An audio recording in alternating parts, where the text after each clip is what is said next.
গ্রামের প্রাণ হলো পঞ্চায়েত। এখানেই শুরু হয় উন্নয়নের প্রথম পাঠ। কিন্তু এই উন্নয়নের পথে বাধা দুর্নীতি। বরাদ্দ অর্থের অপব্যবহার হচ্ছে পঞ্চায়েতে।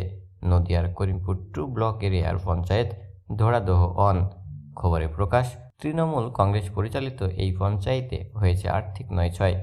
উন্নয়নের নামে হাতের কাজ কম, কাগজে কাজ বেশি। সবুজ প্রান্তর যেন হয়ে উঠেছে ব্যর্থতার মরুভূমি। ওই পঞ্চায়েত এলাকার আর্সেনিক মুক্ত টিউবওয়েল না বসিয়েই ঠিকাদারকে টিউবওয়েলে বর্তমান বাজার মূল্যের থেকে বেশ কয়েক গুণ টাকা দিয়ে দরপত্র প্রক্রিয়া সারা হয়েছে। এছাড়াও কম্পিউটার, ইন্টারনেট বিলেও হয়েছে দুর্নীতি উঠেছে, এমনটাই অভিযোগ। ওই অভিযোগ উড়িয়ে পঞ্চায়েত উপপ্রধান অহিন্দ্র বিশ্বাস সংবাদ মাধ্যমকে জানিয়েছেন, আর্থিক দুর্নীতির অভিযোগ ভিত্তিহীন। কোন খাতে টাকা খরচ হয়েছে তা বিস্তারিত না জেনেই সম্পূর্ণ রাজনৈতিক উদ্দেশ্যে এই অভিযোগ তোলা হয়েছে। করিমপুর 2 ভিডিও সুপ্রতীক মজুমদার বলেন, অভিযোগের বিষয়টি খতিয়ে দেখে প্রয়োজনীয় পদক্ষেপ নেওয়া হবে।